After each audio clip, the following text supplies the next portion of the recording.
Thank you all very much for having me today. It's always a pleasure. And bear with me, I don't get much opportunity to speak. Part of it is because I'm painfully shy. And I used to I came from a religious background. I was born and raised pretty much in the church. My earliest memories are from the church and came up, oh, excellent. Thank you. And excuse me, while I familiarize myself, I'm a plebe as. Nice work. Oh, dope, excellent. All right, so, as I was saying, yes. Some of my earliest memories come up in the church. Let me see. First memories actually was, I remember being in the church and everyone was singing. I must have been like 4, maybe 5 years old. Everyone was clapping and having a good old time and everything. And I remember this one lady, she just stands up and she's just shouting and screaming, and I'm trying to hear what she's singing because she's also beating on the walls and everything. And I'm like, what is she saying? I want the devil out of me. I want the devil out of me. I want the devil out of me. And that was the first time I've ever seen my first exorcism. Yes, we stopped church right then and there. Pastor Northington, he's long dead. I love the man to death. He was like family to me. He stopped the church right then, came right down in the middle, and they had a 2-hour-long exorcism right then and there with that woman. Yes. And so, yeah. Hi. Was that Mormonism? Oh, no. Yeah. Yeah. So anyway, I'm Detryck von Doom, and I'm here to talk to you about Satan. So first, let me talk to you about Satan. First and foremost, how many of you are familiar with kind of any aspect of Satanism? Let's make it a little fun. How many of you are familiar with any aspect of Satanism? Raise your hands. You what? I can do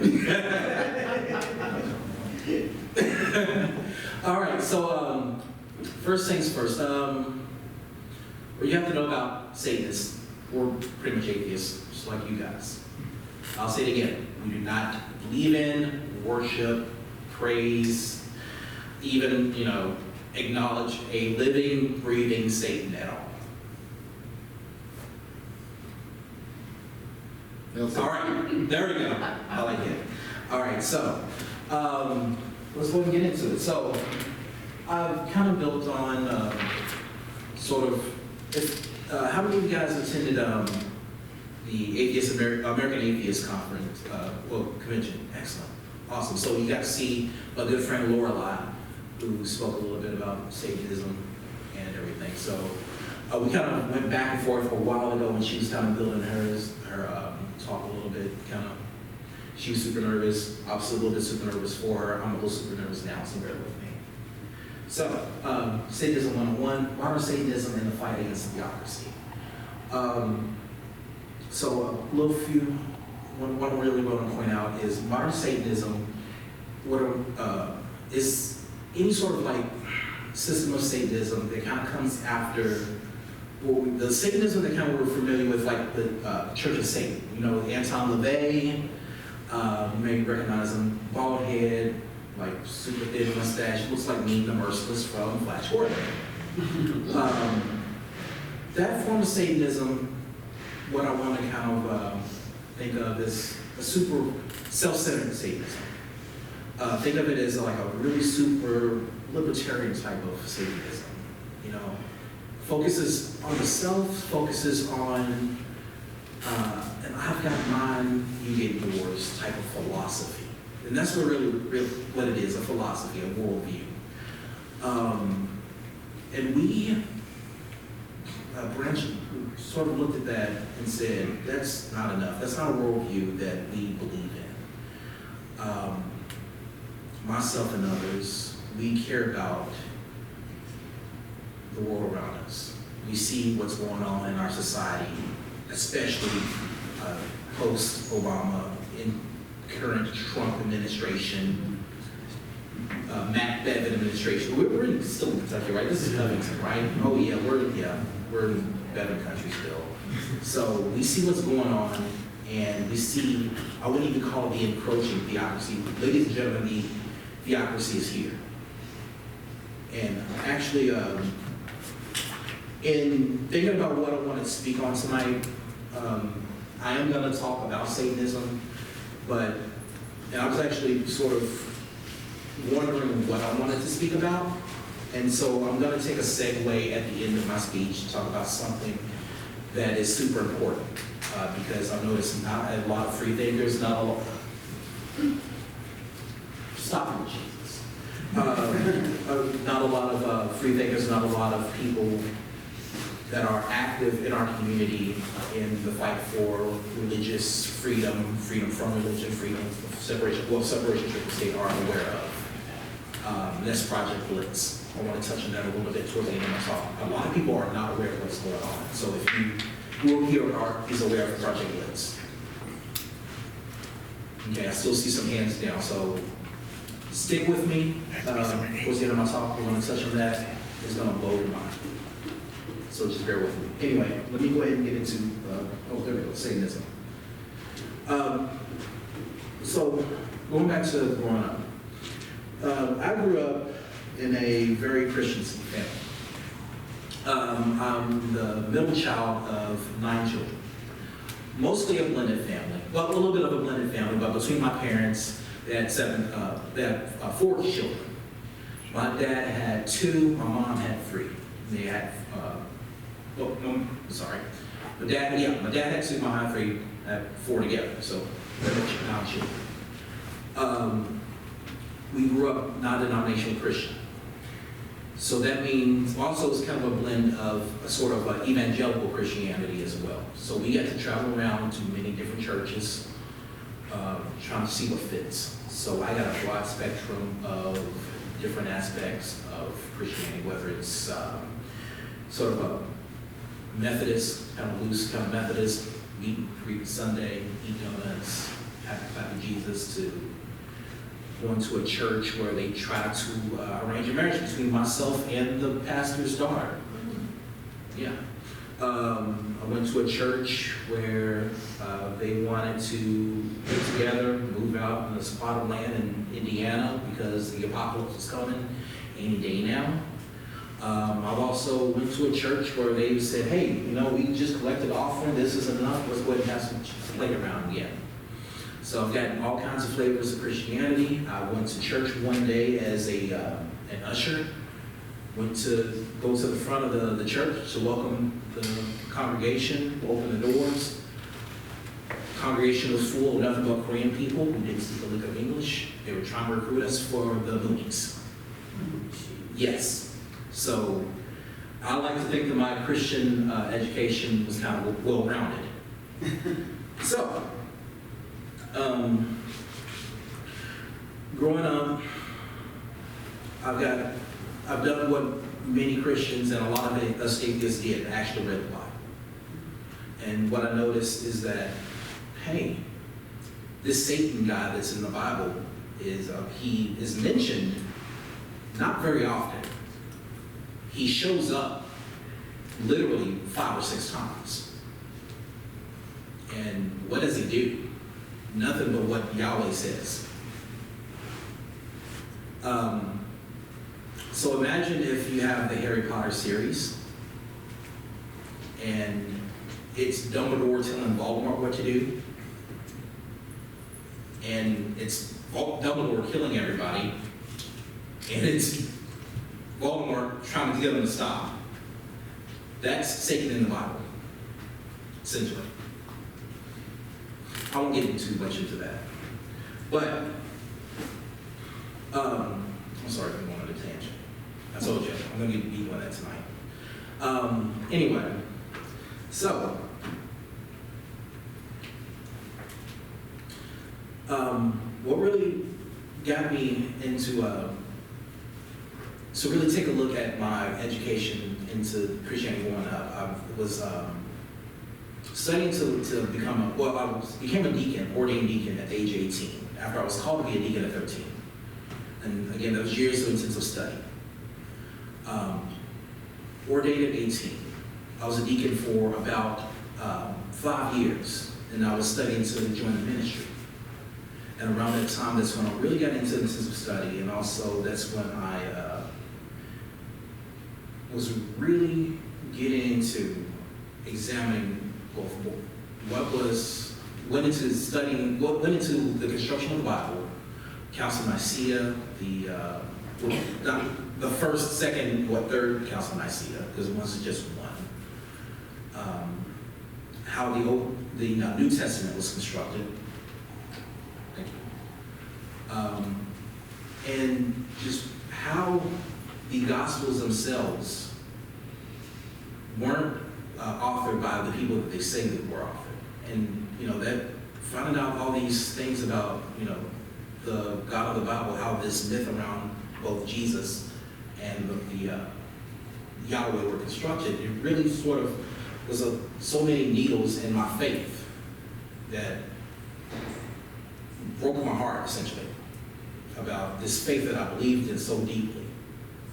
A lot of us coming out, and I believe that so many of us came out from, years and years and years of our faith. And so many of us, I imagine, when we came out of that faith, both felt like a relief, and some of us were heartbroken, I imagine, right?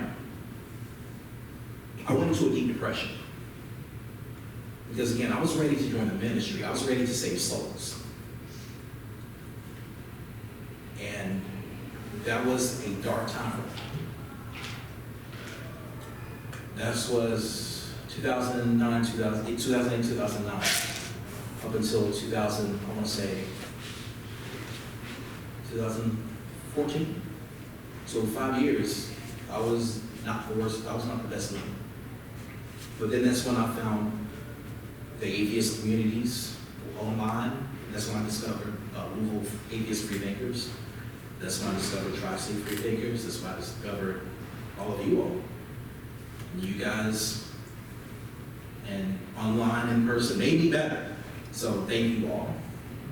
And, that's when I found out that, hey, you can be a good person without being, needing this invisible man in the sky. And that was good enough for me. And so that's once I started getting into the atheist activism and I started speaking. First time was when I spoke at Louisville Atheists and Freethinkers. This was in 2016. That's when I started feeling a little bit better. But then I started feeling like atheism didn't feel like enough. Because atheism to me just said what I wasn't. I didn't believe in a God. I didn't believe in this thing that was supposed to fill my heart, And, I was still pretty gothy. I always been this kid that was wearing, all black and leather spikes, things like that. I wore trip pants. I miss my trip pants. And, but I had heard about this organization that had been challenging the growing theocracy in Florida, because who was the governor at the time? I think it was Rick Perry, wasn't it? Not Rick Perry, Rick Scott. And it was with a church organization who was passing out Bibles in a Pensacola school. And then it was on the news one day. I saw a YouTube video that said, Satanists pass out coloring books. Oh, those were good books. Alongside preachers passing out. It was like passing out Bibles. And I was like, who the hell are these guys? And so, I saw this. It was a big book of satanic activities. It was a fun book. It was great. It was brilliant. It was a nice big book, and it was children holding hands. One kid had on a shirt with a Baphomet, and the other kid had on if I'm saying, an upside down cross. But it was lessons like, hey, teach the bully that it's not fun to bully. Teach the child let's show the bully that, hey, you have to express your feelings in a positive way. Let's do this, find the science lesson in this jumbled up mess of words. And it was actual fun activities and math lessons and science lessons in this coloring book. And I was like, this is good stuff. Who are these guys? And I found out it was the Satanic Temple. And that's when they caught my eye. And that's when I first heard about the Satanic Temple. And so I started looking into these guys, and it was just a small group of people. Just kind of, I thought, oh, this is a fun little, group of people who are trolling just fundamentalist Christians. This is really cool. Let me see what these guys are about, because I had heard about Satanists, of course. They were Levian Satanists who would, go out and, they wouldn't go out. They just did nothing, really. They were kind of mean and a little douchey. I was aware of them. But these guys seemed pretty cool. And then I saw another video, it wasn't too long after that, where this happened in Pensacola, where they would open up their city council meetings with prayers. And the local atheist and freethinkers groups there were unsuccessful in having their open up their evocations because they weren't a religious group. So then the Satanic Temple, they had members there who would sign up and say, well, we are a religious group, so we are entitled to it. And I wish I could actually have a clip of it because it's beautiful. Because they had a member there who stood up in front of the city council in a flowing black robe, the most beautiful voice, tenor voice, and he sings this wonderful, oratory of an evocation, and ends it on this beautiful Hail Satan while people are freaking out and praying. And you can hear people in the background going, he's gonna bring a curse down upon us. I'm like, you poor guy. But I saw these people and think, wow, they're really getting shit done. They're really going out here and challenging, the religious status quo on their home turf. With the laws that they're putting in place to put their privilege, to evoke their privilege and their status ahead of others. It was brilliant. And I'm like, okay, so they're serious on their front, so how serious are these guys? And so that's when I really started looking into them. And I went to their website, thesatanictemple.com. And so I started looking into what it is they believe. I'm like, okay, so it says that they're atheists. I get that. I'm an atheist, cool. That's still saying what you are, what you're not, but what are you? And he said, all right. And it's all their 7 tenets, which is what they believe. All right, tenet number 1 should strive to act with compassion and reason with all creatures in accordance, strive to have compassion and empathy with all creatures in accordance with reason. Okay. Compassion and empathy towards all creatures. That sounds like humanism to me.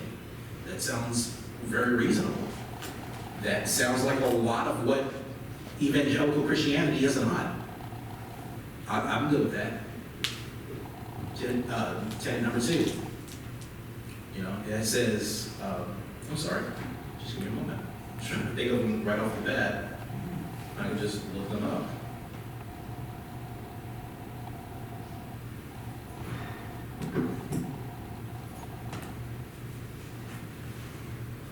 Sorry, bear with.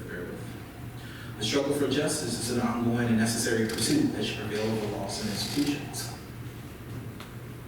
As an ethnic minority in this country, I can get with that. As with ethnic minorities in this room, we can understand that. There have been laws in this nation that have been lawful that were written on the books that were meant to keep us down. And those laws had to have been broken in order for us to get ahead. Women in this room understand that. There have been laws on this country that have been written to keep women down. Those laws had to have been broken for women to get ahead. Just because something is lawful doesn't make it moral. And I kept reading. One's body is inviolable, subject to one's own will alone. Absolutely. That goes for women's body autonomy. That goes for body autonomy for all people.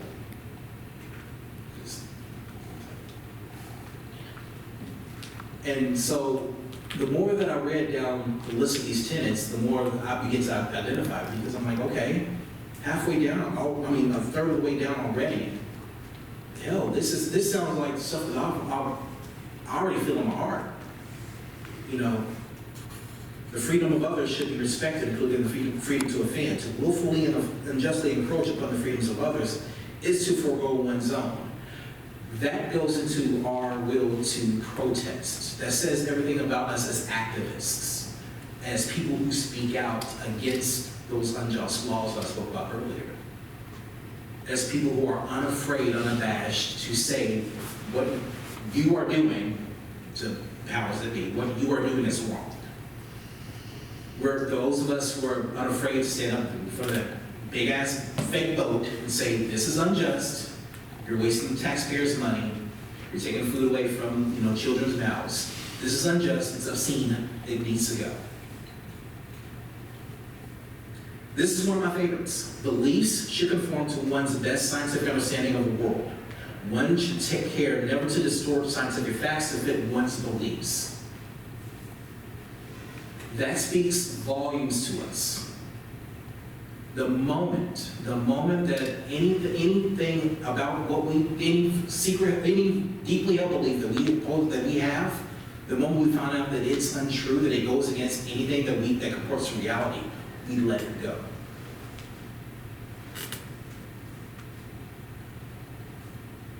That's what we're fighting against. Whether it's climate change, whether it's laws that say we can't investigate, we can't spend the money to do scientific study about gun violence, gun deaths, putting our heads in the hole to focus on what harms us as people, what harms our societies and our environment. I mean, that's a moral imperative to us. It should be. People are infallible. If one makes a mistake, one should do one's best to rectify it and resolve any harm that might have been caused. Saying I'm sorry, saying I was wrong.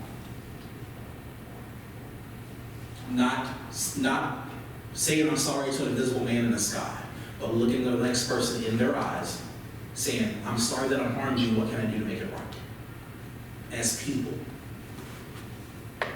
And not hoping that in the next life that we make it better.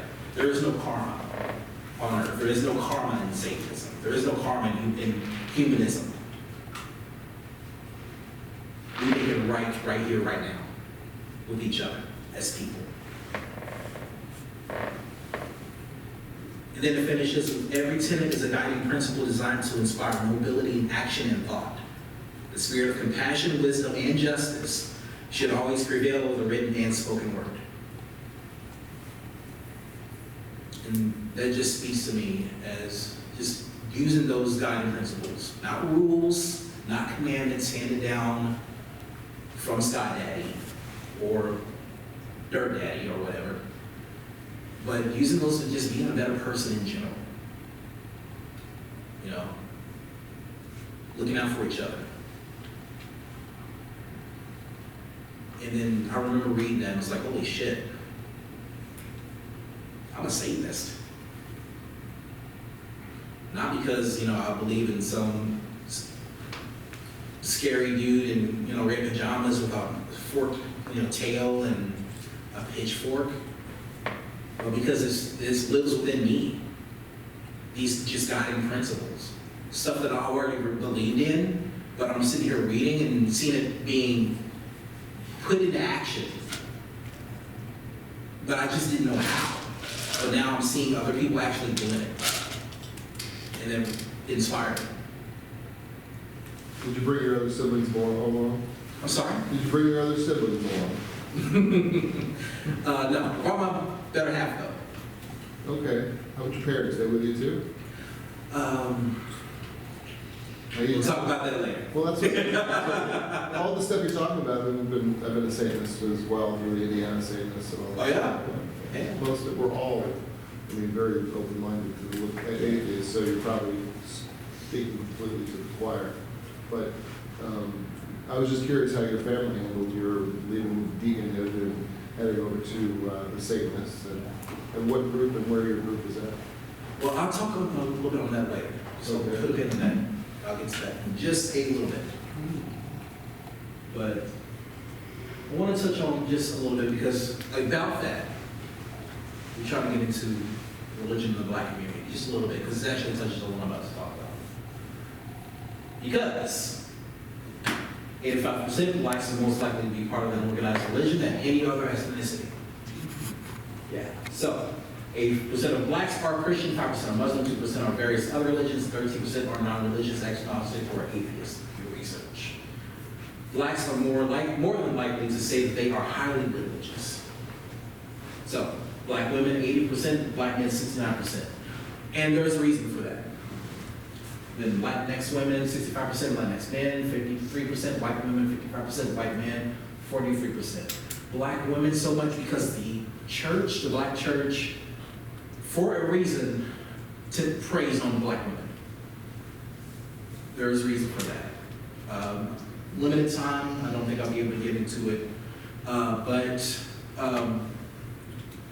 money, emotion, they recognize that if they can get black mothers in the church, or black wives in church, they'll be able to get the families in church. And yeah, because black communities tend to be highly matriarchal, but also there's a ton of toxic masculinity in the black communities that the black church tend to feed off of, which is why they put the black pastors as, they tend to have black pastors as like bastions, unfallible bastions in the black communities, which causes so many problems, to the point to where we see in the news where whenever there are issues in black churches like predatory behaviors in pastors, you will see congregations apologizing for the behavior of the black pastors. But again, that's a whole nother issue that I don't have the time. I wish I did, but I don't have the time for it. Blacks are more likely to believe in God with absolute certainty. There's no question. I know that I know that I know that I know that I know that I know that there is God. You hear this so much. Belief in a God, in a lot of ways, is tied to blackness. In so many ways. Believing, black atheists, you'll hear so much, oh, atheism, black, it's a white people stuff. Atheism, white people stuff.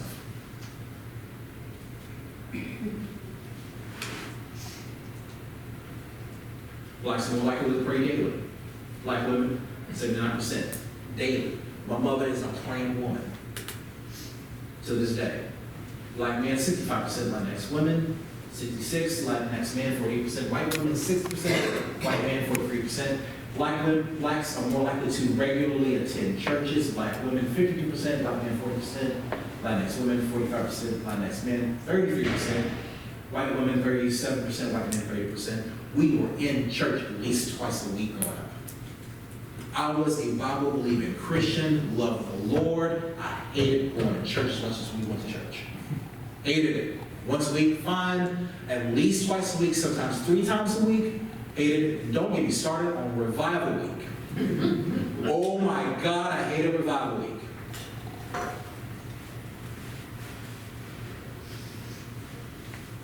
So,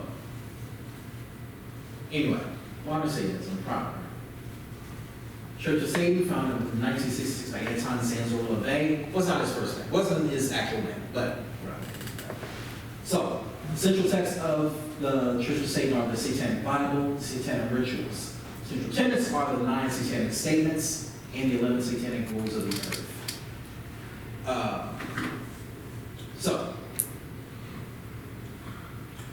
The Church of Satan, again, they were sort of the big name for decades. They were super big in the 70s, in the 80s. How many of us were really cogent about the Satanic Panic? I knew about the Satanic Panic going up for the 80s, 90s. Anybody know what the Satanic Panic was? Are you familiar with it? Oh, you guys. D&D was a gateway to Satanism. You can't listen to rock music because it was a gateway to Satanism. Rainbow Bright, Ninja Turtles, He-Man. Oh, you guys missing out on so much stuff. Teddy Ruxpin, how about this, the Markham trial? Let me tell you about this, guys. This was no joke.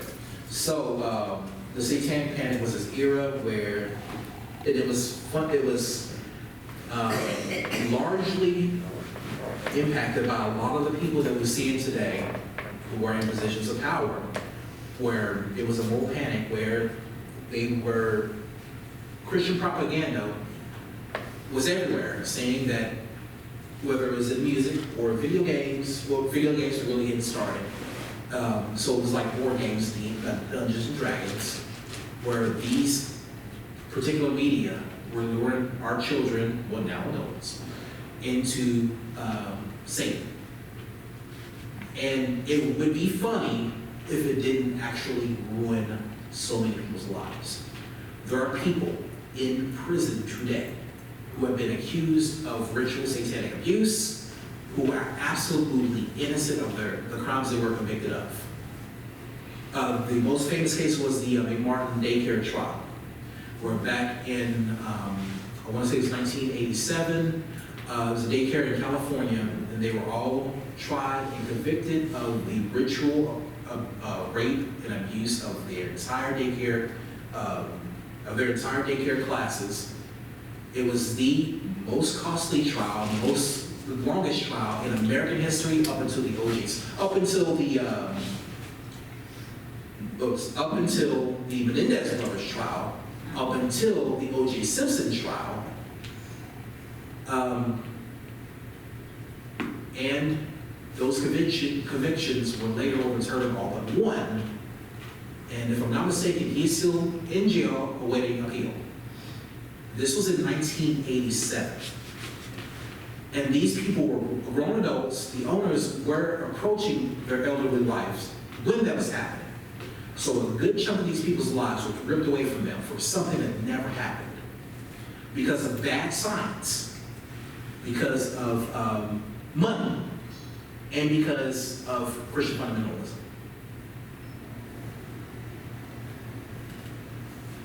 And so it waned off sort of the late 90s, but we're seeing that coming back today. Because again, we're having this resurgence of the fundamentalists coming back into power. Well, they were back in power, I'm sorry. 2015, 2016, we seeing Trump.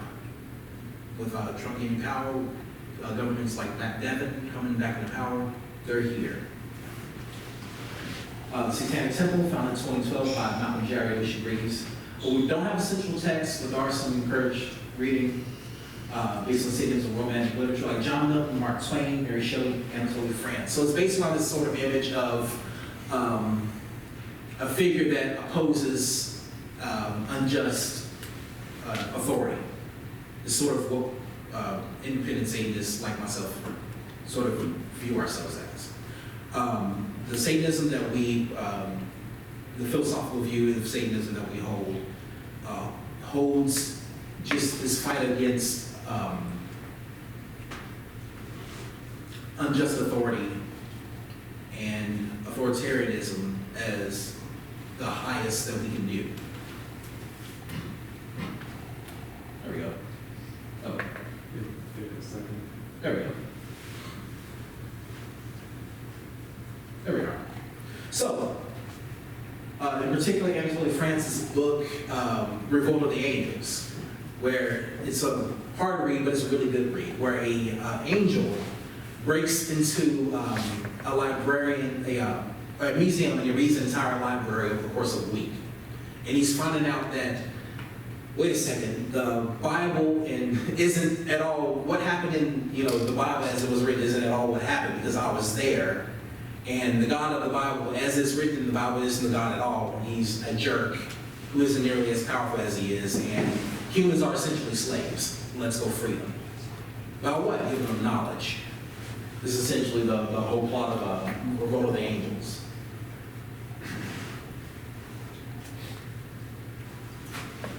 So aside from the Satanic Temple, there are also various independent groups who more or less follow the seven tenets or various other more or less similar belief systems or philosophy. So there's Satanic Bay Area, formerly Satanic San Francisco, Satanic Philadelphia, Satanic Arkansas, Satanic Louisville, which the group myself and my wife co-founded, formerly Louisville Friends of Satan. There's also the United Aspects of Satan, the Dogma of Honor Manu, Satan House, and other groups. Again, my wife and I, we are members of the Satanic Temple, but we are not, like our group isn't a Satanic Temple chapter or so. As a matter of fact, I'm speaking as myself as a member of TSC, not as like a spokesperson of TSC.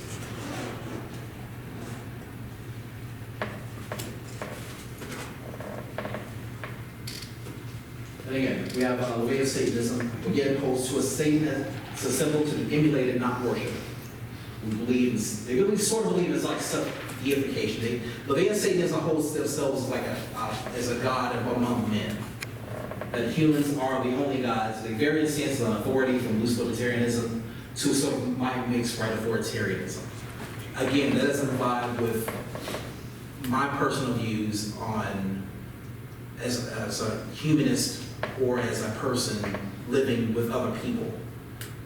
So romantic Satanism, let's say, must simply be emulated, not worship, rejects fiat, unjust, and corrupt authority, and authoritarianism. Skeptical, analytical, but open-minded and contemplative. Again, we hold that people should be free to make the choices that we make, but should be held to the consequences of the choices that we make. So we don't believe in putting ourselves as gods. We don't believe in gods. We don't believe in ourselves as gods. I reject all gods. It's no. And again, the answer is enough. We do not believe in a literal Satan. We know it's all make-believe. We are atheists who simply adhere to a philosophy of compassion, reason, and individuality centered around the symbolism of a mythological creature. And we just really happen to like Halloween.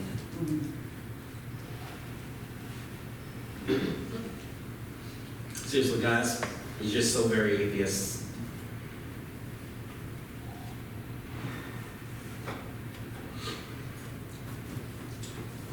But again,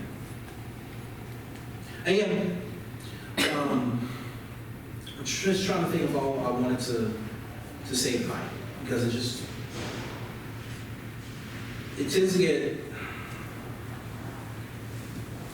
frustrating trying to having the same conversation with so many people who call themselves freethinkers and atheists, because as a member of so many atheist groups, and as a assistant state director of American Atheists, to have the conversation about atheism and atheistic Satanism, to see these misconceptions propagated so many times, I welcome any questions that you have. Yes. Yes. So when you read off a few minutes ago those principles of Satanism,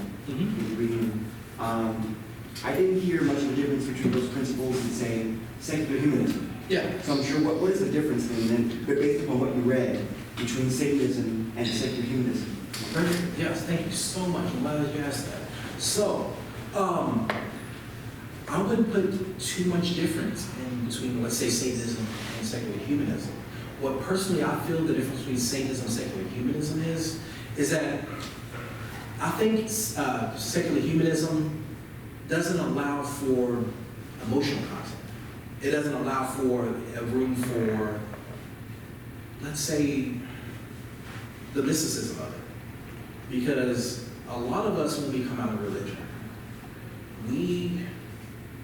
I think too many of us become too beat boot, you know? And so, myself personally, when I came out of it, I did sort of miss a little bit of ritual. Mm-hmm.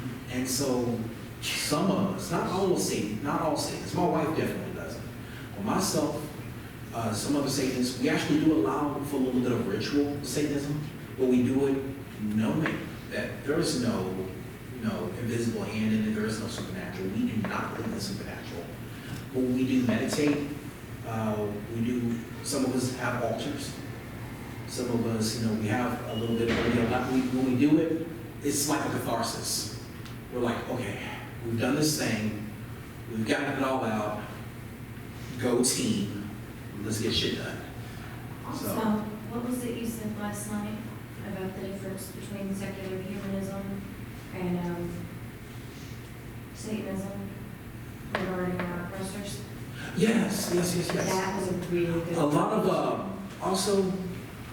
of Satanists tend to be leftists. A lot of Satanists, again, because when we held on to this, Satanists tend to view, again, we have this symbol of Satan as this rejection of authority, of fiat authority and authoritarianism. And a lot of us are really political about it as well, especially since Trump's taken power. I joined the TST in 2016. Like, we held our, my wife and I, we hold our meetups, Tuesday Night Heathens. It started out just, atheists and freethinkers get together. We held a meeting the night of the election. And we didn't drink enough that night. I joined TST a week later. And then I asked around. And then, I befriended a lot of people in TST, and they were like, we got thousands of people joining in the weeks after the election because people knew what time it was and people were ready to fight. And so, this sort of the symbolism behind this figure ready to fight against the theocracy really resonated with a lot of people. And so, a lot of us just feel that secular humanism in and of itself isn't enough for fighting this authority. If you want the ritualistic aspect of it, could you not appeal to Unitarianism? Rastafarianism? No, like the... What's so funny?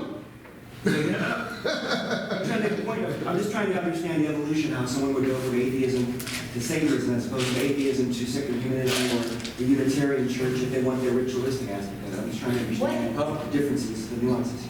Yeah, like I said, Unitarianism, again, just doesn't go that far with us. Because when you go to Unitarian Church, and so they're welcoming and everything, and you have the community, but you don't have the political aspect of it as well. So Satanism sort of combines, that bridges that gap between it all. And again, Satanists tend to be very leftist too. Satanism is fighting fire with fire. Exactly. Secular humanists will say, let's work with you to get your boot off my neck. And the Satanists will fight the hell We'll be back. there. Yes. We'll be there with baby faces and blood, fighting the Yeah. anti-abortionists. Yeah. Satanists literally is fighting that fire, well, figuratively, fighting that fire with fire. Sometimes literally. No, literally, it has to be. I mean, the thing, I've watched the movie, I've seen what Satanists do in different places. And to me, the thing that I find great about what you guys do is you just go up there and you just say the word Satan. And people go crazy, right? And it shows like if people are critical looking at other people, they just see how ridiculous those people are. Like, I'll just show up and say, I'm a Satanist, and I'm giving you breakfast, and people will be like, I don't want none of your breakfast is evil. But who doesn't like breakfast, right? So the Satanist gives you breakfast, and there are people out there, like literally once, we went, Tri-State Freethinkers showed up in their t-shirts, and we're serving food at a place. There was a lady there, said, I'm not eating any of your food because you're atheist. I'm like, food ain't good enough to you. But here's the thing, like, that's like one time I've heard that when we've done something. And like, when Satanists come out, and so like, people are giving out Bibles. That was the first time I heard of Satanists, right? Some Christian organization giving out Bibles to school kids. So you know, like, if anybody, if it had been a Muslim group giving out Qurans, it would have been an amount of shit. Yeah. The fact that Satanists were giving out coloring books saying be nice to your friends, there was a huge amount of shit, right? And you guys make it obvious that the people who are making that shit are idiots, and I really respect that. You know? Thank you. And just by saying a 5-letter word, which means nothing, you know. So I think because like even people who are not religious, they see Satanists, they say Satanism or Satanist, they go like, you know, and sometimes you just, even for us who are not religious, you're just like, okay, we need to look at somebody, what they're really doing as opposed to just a label. So, and you know, I think that's a good thing. Right, yeah, and at the end of the day, it's a method, it's a way that we're fighting. You know, I liken it to Batman. If Batman was just a dude in a ski mask, and you've seen it in the movie and the comic books, he was just a dude in a ski mask. Nobody really take him seriously, and end of the day, he just get jumped by a bunch of dudes. But it's that shock moment that allows him to do what he does, and then he goes away. You know, and when a lot of protests that Satanists take part in, you see that. You know. Whenever, like, I remember the first time that we took an action, Satanic Louisville took an action, it was at, there was an anti-abortion protest, like one of the biggest in the nation. It was in 2017. And the anti-abortionists were sort of crowded around the people who were protesting. And then myself and my wife and our children showed up. And then the first thing I heard was, Satanists! And then people were, I'm like, oh shit. And people like rushed over, and I'm like, all right, I wasn't ready for this. And so we took sort of the focus off of the people who were there doing the work, and we were just standing there. It's like, I'm just holding a sign. But the people who were there actually putting in like actual work, were able to do what they were doing. We were just standing there. It blew my mind.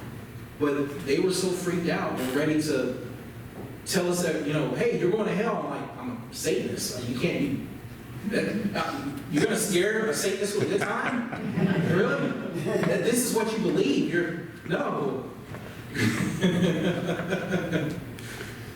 But in the Satanist Church, really like a block against the religious extremists, so that, hey, if they want to go do all this stuff or get funded by the government or anything else, so do Satanists, because you have the religious tag on you that you are a group of people who believe something, you know, in some form, yeah. And you're actually able to, Freethinkers, you know, is just free thought, so we're not really a church or anything like that, but you're able to go and block some of the things that Christians tend to do favorably by the government, and ask for the same things. Yeah, as a member of the Satanic Temple, you know, I am a member of an actual religion. Yeah. You know, and so that, when we recently got, you know, our tax-exempt status and everything, so like that opens up all kinds of cans of worms for these people, because that calls into question the definition, you know, what is a religion? Because we don't believe in a God, you know, we don't say prayers really, you know, And so, what is a religion? Is it, do we have to believe in an actual being a prime mover who interacts with us at some level? Or is it just a set of codified, mores that, we hold to in our life, that even we don't even have to personally, adhere to, but just something that we hold dear? A belief system. Because everybody has that at Right. some point, at some level. So what is a religion? And so, and once we're able to, really weave that in, once we're able to find our angle in with that, what's the point of having religiosity that's hold religiosity in such a high regard in our society? And that's at least what I'm hoping that we can kind of find that angle. Right. Is there a group or organization that believes that there is a Satan and actually worships what they believe is a real Satan? Like the Satanic Temple and also the Church of Satan don't believe there is one, but is there an organization that actually does believe in a real Satan? Oh yeah, there are. The main one that I can think of is the Temple of Set. And so when those type of groups, they are really careful not to call themselves Satanists though. They want nothing to do with Satanists. They carefully either call themselves Luciferian or in the case of Temple of Set, they call themselves Setians. And those guys, even them are not really what, the type of Satanists that of what people think of as actual Satan worshipers, anything like that. They tend to hold the view of a theistic Lucifer as sort of like Prometheus from Greek mythology. Sort of this bringer of knowledge or fire or something like that. They hold they kind of hold someone as a revealer of truth or something like that, They don't worship so much as honor. Think of them think of them as how the old Vikings would honor the Norse gods, something like that. They don't bow down and worship or anything. They're like, oh, I acknowledge this thing that brings me what I need or something like that. So they're out there. They're very few and far between. But the vast majority, if you were to run into a Satanist, odds are they're going to be a Satanist like I am alive. So if you, so another way of maybe putting it is that those folks really believe in Satan. Obviously, they don't want to have anything to do. If I believed in Satan, I'd be scared shitless, so I wouldn't want to have anything to do with a group that calls themselves a satanic group. Is that another way of saying it? Not even, I probably phrase it wrong. They're friendly, Yeah. but they don't want to be confused. Are they Christian? I mean, No. Right-wing Christians, I mean, they believe in hell and Satan. But they're they hold the view oh, I have this view of this particular being. He's nothing like what the Christians say that he is, and blah, blah, blah, blah, blah. He brings knowledge, this and this and that. I would hold it as a completely separate belief system. So it'd be like a different sect within the satanic community, or is that not even an appropriate way to compare? I would put it like that. Yeah, like you got the Amish and you got the Christians, and the Muslims. I'll put it as this whole different thing, but adjacent, like a cousin. Yeah. This one. I always wondered how the black community could embrace a religion that was forced upon them and condoned by religion. You know what? There are many historians, and I hate really saying them because I don't have figures to cite, but I've read about it. We say that, okay, the first slaves, African slaves, were brought here around 1619. That's when the slave trade really began. The first couple of generations of slaves here in America, there is evidence to say that, honestly, they were America's first atheists. They were brought here against the will. They have been abandoned by their old gods from, their tribal gods from their old country. They've had this white god who's forced upon them. They didn't want anything to do with that one. They didn't want anything to do with the old gods because they've been abandoned. It wasn't until the first, few generations of African slaves really been born here and tortured into belief that it really took hold. And honestly, once you've really been put in such a horrific situation, and that's the only security blanket you've been given, that's the security blanket you cling to. Okay. So, I mean, Yeah, because this life sucks, and hopefully the next life is better. yeah, and hopefully the next life, and if that's what gets you through your day, then, but there's this narrative that that's very pervasive in the black community, that's been perpetrated through the black churches, that it was the black churches that kept us together, especially through this segregation and Jim Crow, through the civil rights movement. It isn't true. Monica Burns actually gives a really good talk about it, and so did Lisa Thomas, about the lie of the black church. It really got us through because honestly, it was the black church that didn't want anything to do with the civil rights movement. They do a really magnificent talk about it, way better than anything I can do, as you can see. So. Just one more thing. On Netflix, everybody should watch The Family. Yes, I want to And see there's a that. book too that I've got and I haven't read yet called The Family. And it's how this group of religious people have infiltrated the government based in Washington. I second that. Yeah, that's scary. Nauseating. Do we have a group of people infiltrating the churches? Yeah. I would say that black people are probably one of the more recent examples of what you're talking about, where we had Christianity forced on us, which is not different from other people who become Christians and other people who become converted to other religions, like, for example, Islam. I saw it as a meme, but it was really, I thought it was very interesting because most religions would have you believe that our ancestors, whoever we are, came to the religion because we were exposed to them. We thought it was a great thing. Yeah. But the reality is, whether you're black, Asian, Norwegian, you were probably, your ancestors were probably converted into Christianity by the sword. Yeah, they thought it was this perpetuated lie that we saw it as our way to freedom.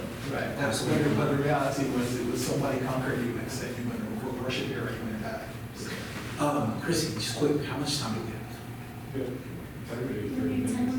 Okay. I'll take one more question. I'm just curious about your family. I'm curious about your family. Did they reject you in any way? And since you've joined the Satanic Temple, I mean, obviously you can try to explain that to them until you're blue in the face. They'll still think you're loving, their ground troll, right? No, I haven't been rejected. Now, it's become a point of contention since I've come out of religion. Well, joining the temple, the Satanic Temple, I mean, I'm sure they don't understand no matter what temple. Oh, no, they don't. So since they don't comprehend that, you're an atheist in a trolling group, basically. The Satanic Temple is not a trolling group. No, I would say, the Flying Spaghetti Monster Church is also a trolling group. I'm The proud. Satanic Temple is not a trolling group. No. You're not. No, we're- you don't know.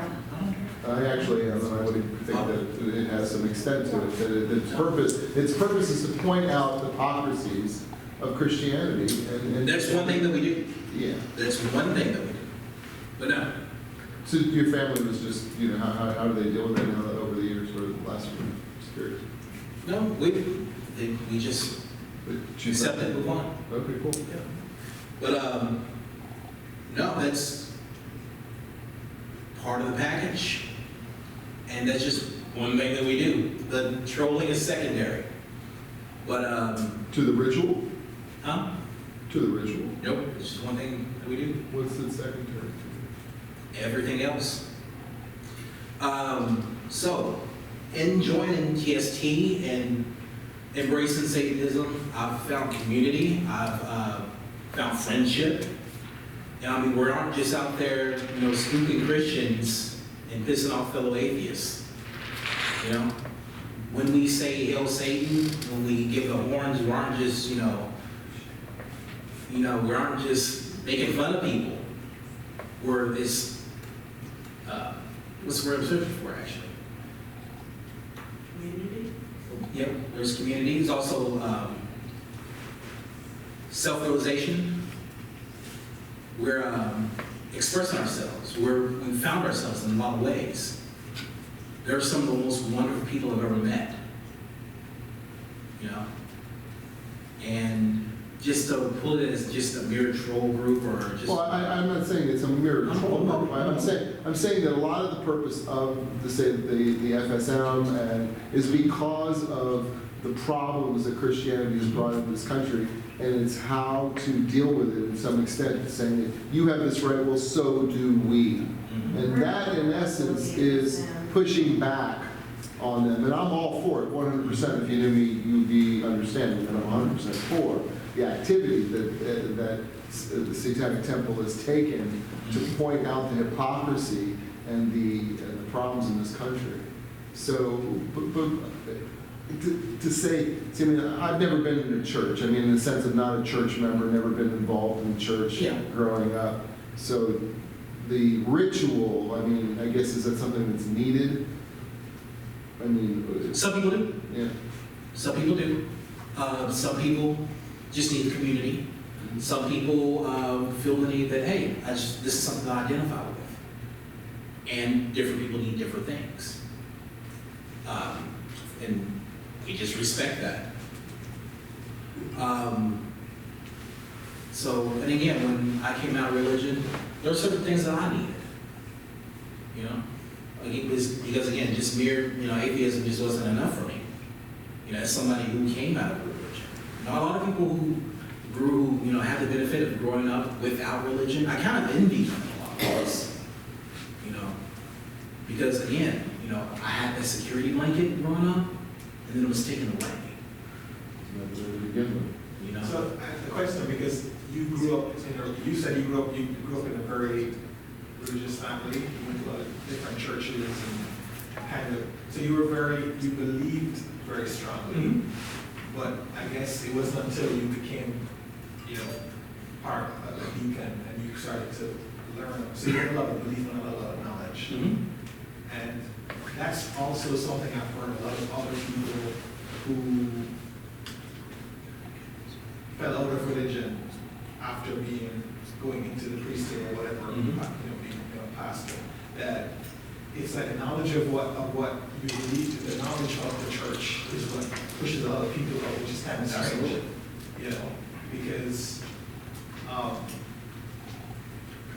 feel like a lot of people who are religious have a lot of beliefs, but they don't have a lot of knowledge about them. Oh yeah. What it is that they're religious or group is about. Oh yeah, absolutely. I said earlier that many of us here, it's demonstrable. Atheists know religion better than people than adherents of that religion, typically. Their Pew studies, their Pew research will show that, by and large, atheists will know the Bible and pretty much any other religious text better than adherents of that religion. I think the only, if I'm not mistaken, the only group that surpassed us maybe are like our observant Jews, if I'm not mistaken, that know aspects of the Bible better than we. And that's why we have groups like Recovering from Religion. That's why it's needed. Because once the veil's lifted. But yeah, really fast. Because I wanted to go ahead and get into Project Blitz really fast. Because it's, again, for people who aren't aware of it, please stick with me. It sounds like some conspiratorial nonsense. That's because it's a conspiracy. It's a literal conspiracy, and hold on to it. So what is Project Blitz? Project Blitz is a coordinated and sophisticated push from Christian nationalists to promote a range of discriminatory policies through a slow burn strategy. Using small, mostly symbolic pro-Christian legislative acts to justify greatest throwbacks of anti-discrimination laws and women's reproductive rights, under the euphemism of religious liberty. So if anyone's familiar with, or noticed so many of these 6-week laws, heartbeat bills, notice so many popping up both in Kentucky, Indiana, or Alabama, Georgia, Tennessee, Ohio. Missouri. You notice how they, especially Missouri, TST has a battle in Missouri going on right now? You notice how they've been popping up rapid fire? This is why. Notice the God We Trust bills popping up? This is why. Notice the Bible literacy bills in this state, other states? This is why. Who is behind Project Blitz? Project Blitz is a product of a coalition of 3 Christian nationalist and anti-church state separation groups: Wall Builders, the Congressional Prayer Caucus Foundation, and the National Legal Foundation. The National Legal Foundation. The project launched in 2016. They saw the writing on the wall when Trump got the nomination, and they saw him and they saw the writing on the wall when he won. They knew what time it was, with the Supreme Court and everything. Because they knew that this was coming, this was their chance. Exactly. How does Project Blitz work? Project Blitz works by providing policy manuals to state legislatures in yearly installments. These manuals contain model legislation, research, talking points, and suggestions on how to make these Christian nationalist measures more palatable to the public, such as utilizing religious baiting, labeling, labeling any opposition lawmaker an opponent of religious liberty, generally, and the rights of Christians in particular. So you notice on the news, anytime where there's a challenge to any of these sort of laws, they'll tell them, hey, they're trying to limit the religious liberties of Christians, or they're trying to write out Christianity. Project Blitz organizes its model legislation into the 3 tiers, moving from purely symbolic and seemingly benign to downright discriminatory. So whenever you see anything, it's something as small as we want to go ahead and put a 10 Commandments monument up, or it could be something small like we want a Christmas tree in down on the courthouse. Something as small as that. If they can just get a challenge, they will waste the money to challenge. Why? Because they have the money to do it. Why? Because they get their funding for churches. So the first category includes bills such as the mandatory display of In God We Trust in school classrooms and Bible instruction in public schools. According to the guide, these measures do not garner much organized outside opposition, and even if a bill doesn't pass, it can still provide the basis to shore up later support for other governmental entities to support religious displays. That's an actual quote from the actual playbook. They have an actual playbook that they've written up, distributed among their lawyers. They have a team of lawyers. You can actually find this particular playbook online because they work smart enough to keep it within themselves. There's an actual website you can find their playbook, and I can get you the link to it. So, the In God We Trust bill that happened here in Kentucky, where we saw Brittany Pike and Johnny Pike from American Atheists, that they challenged here. Actually, there was a recent challenge in LaRue County. There was a school. Instead of putting up In God We Trust, they had a big, huge penny with the In God We Trust. Instead of putting up the sign, it was brilliant. And so it goes from there to a category 2, which includes measures like recognizing the importance of the Bible in history. Yeah. And recognizing Christian Heritage Week. So they do this to promote a false narrative that the U.S. was founded as a Christian nation. So the guide warns that while these measures will criticized as favoring Christianity, the opposition does not play well among members of the general public, and making opponents take a recorded vote against them is a win in and of itself. So they are doing this to make groups like the FFRF and American United, whose job it is to keep this from happening, look bad. Because it will look bad to people who just don't know any better.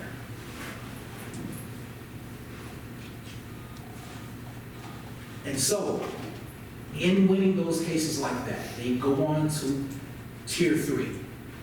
which includes things like resolution establishing public policy favoring adoption of intact heterosexuality, marriage-based families. The Child Protection Act, which allows publicly funded adoption and foster care placement agencies to discriminate against same-sex couples, and the Teacher Protection Act, which allows teachers to proselytize students, and, perhaps most insidiously, a resolution favoring conversion therapy. So this is what's going on right now. Project Blitz is an attack on our liberties. And again, it sounds like a conspiracy theory. It is a conspiracy. And unlike the conspiracy theories that we hear about, they've left a paper trail. And it's going on right before our eyes. What's going on right now with Trump allowing it, and I'm hoping she survives because we need Ruth in the Supreme Court to fight it. So they're attacking our foundation of our democracy. And again, I can provide links once it's all over with to how they're trying to undermine everything that we believe in as freethinkers, as American citizens. And we need to do everything that we can to stop them because it is wrong. Again, I'm very grateful for y'all for letting me speak. And I really hope that I didn't do too bad of a job tonight.